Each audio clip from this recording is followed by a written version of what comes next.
할렐루야. 사랑하는 대강의 가족 여러분, 오늘 하루도 하나님의 말씀과 동행하는 삶이 되길 소망합니다.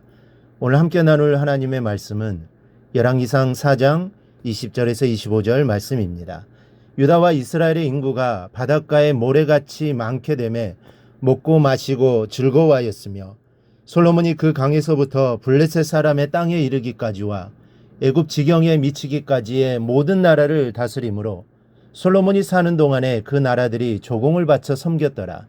솔로몬의 하루의 음식들은 가는 밀가루가 30고루요, 굵은 밀가루가 60고루요, 살찐 소가 10마리요, 초장의 소가 20마리요, 양이 100마리이며 그 예외 수사슴과 노루와 암사슴과 살찐 새들이었더라. 솔로몬이 그 강 건너편을 딥사에서부터 가사까지 모두 그 강 건너편의 왕을 모두 다스림으로 그가 사방에 둘린 민족과 평화를 누렸으니 솔로몬이 사는 동안에 유다와 이스라엘이 단에서부터 부엘세바에 이르기까지 각기 포도나무 아래와 무화과 나무 아래에서 평안히 살았더라. 아멘. 오늘 본문 4장에는 솔로몬의 시대에 어느 정도로 하나님의 축복이 임하였고 얼마나 태평성대를 누렸는가에 대해 기록하고 있습니다. 다윗이 솔로몬에게 왕위를 물려주고 유언할 때 이런 말을 했습니다. 내 하나님 여호와의 명령을 지켜 그 길로 행하여 그 법률과 계명과 율례와 증거를 모세 율법에 기록된 대로 지키라. 그리하면 내가 무엇을 하든지 어디로 가든지 형통하리라. 한마디로 하나님 말씀대로 살면 형통할 것이고 하나님 말씀대로 살지 못하면 형통하지 못할 것이라는 말씀입니다. 아버지 다윗의 뒤를 이은 솔로몬은 유언에 따라 하나님을 잘 섬겼습니다. 그리고 그는 하나님 앞에 받은 지혜로 말미암아 또 엄청난 부와 영화를 누리게 됩니다. 이스라엘의 큰 영화와 번영의 시대가 펼쳐졌습니다. 그 모습들이 사장에 자세하게 기록되어 있습니다. 먼저는 이스라엘이 심히 번성하였다고 했습니다.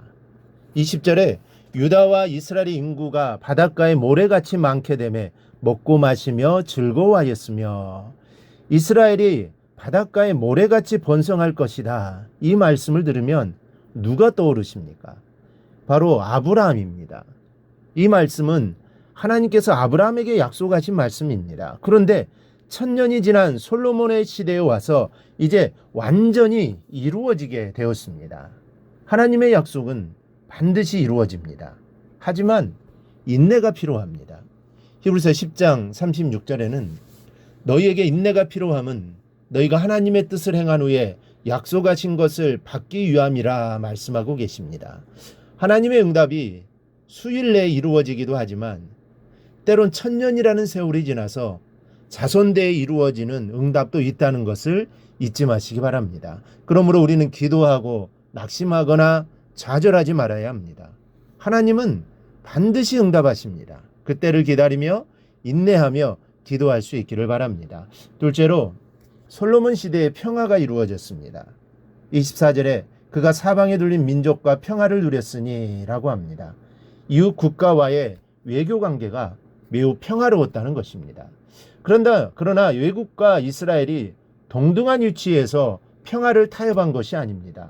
21절을 보면 솔로몬이 그 강에서부터 블레셋 사람의 땅에 이르기까지와 애굽 지경에 미치기까지의 모든 나라를 다스림으로 솔로몬이 사는 동안에 그 나라들이 조공을 바쳐 섬겼더라 했습니다. 심지어는 애굽의 온 지경에까지 다스렸으며 저들은 이스라엘에 조공을 바쳤다고 했는데 여기서 조공은 선물이라는 뜻도 있지만 히브리어 이 미나라는 단어를 씁니다. 이 미나라는 말은 감사하다라는 말로써 솔로몬의 통치와 배려와 도움에 감사해서 바치는 이 조공을 의미합니다. 즉 마지못해 바치는 것이 아니라 정말 통치에 감사함으로 바쳤다는 것입니다.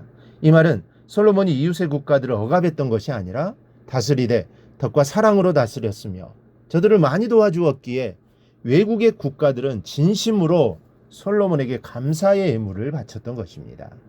이것은 하나님께서 이스라엘을 그만큼 높이셨다는 말씀이요 아브라함에게 약속하신 그 말씀대로 큰 복을 이루신 것입니다. 그리고 솔로몬이 하나님께 구한 것처럼 하나님이 지혜를 주셔서 잘 다스릴 수 있었던 것입니다. 그런데 이러한 평안은 솔로몬이 잘해서 이룬 것이 아니라 하나님이 이루어 주신 것입니다. 아브라함과의 약속을 기억하시고 그리고 솔로몬에게 지혜를 주셔서 이루게 하신 것입니다. 우리도 내가 이룬 것이 있습니다. 하지만 내가 잘나서 이룬 것이 아니라 내가 열심을 내서 이룬 것이 아니라 실은 하나님께서 이루어 주신 것이고 함께 해 주셨기 때문입니다. 우리는 이러한 사실을 잊지 말아야 합니다. 그래야 겸손한 자가 됩니다. 잊어버리면 교만한 자가 되는 것입니다. 세 번째로 백성이 행복을 누리게 되었습니다. 25절에 보면 솔로몬이 사는 동안에 유다와 이스라엘이 단에서부터 부엘세바에 이르기까지 각기 포도나무 아래와 무화과 나무 아래에서 평안히 살았더라 했습니다.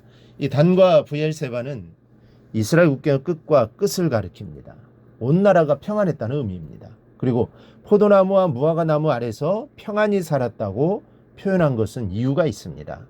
그동안 수확기가 되면 이 주변의 대적들이 쳐들어와 백성을 학살하고 양식을 모두 탈취해 갔었습니다. 1년 동안 갖고 놓은 농작물을 약탈해 갔으므로 백성들은 배고픔과 불안의 시간을 보내야만 했습니다. 그러나 이제는 대적들에 대한 공포는 완전히 사라졌고 오히려 포도나무와 무화과나무 아래서 과실을 먹으며 평안히 거할 수 있는 태평성대를 맞이하였던 것입니다. 마음이 평안하다는 것보다 사람에게 복이 되는 것은 없습니다. 그러면 이런 평안은 어디에서 오는 것일까요? 요한복음 7장 38절에서 기록했듯이 나를 믿는 자는 성경의 이름과 같이 그 배에서 생수의 강이 흘러나오리라. 그리스도를 믿는 자는 강물같이 솟아나는 평안을 누리게 됩니다. 오직 주님 안에만 참 평안이 있는 것입니다. 이러한 평안이 모든 성도들에게 넘치기를 바랍니다. 그런데 이 축복을 누리기 위해서는 인내가 필요함도 잊지 말아야 합니다. 그리고 이러한 축복이 하나님께로부터 온다는 것도 잊어서는 안 됩니다. 이런 마음을 가지고 살아갈 때 오늘 솔로몬 왕이 누렸던 평화를 누릴 수 있고 유지할 수 있습니다. 이러한 축복이 성도님들 가정에 임하길 주님의 이름으로 축원합니다. 오늘 묵상한 말씀을 굳게 잡고 삶으로 실천하며 살아내는 대강의 모든 성도들이 되기를 축복합니다.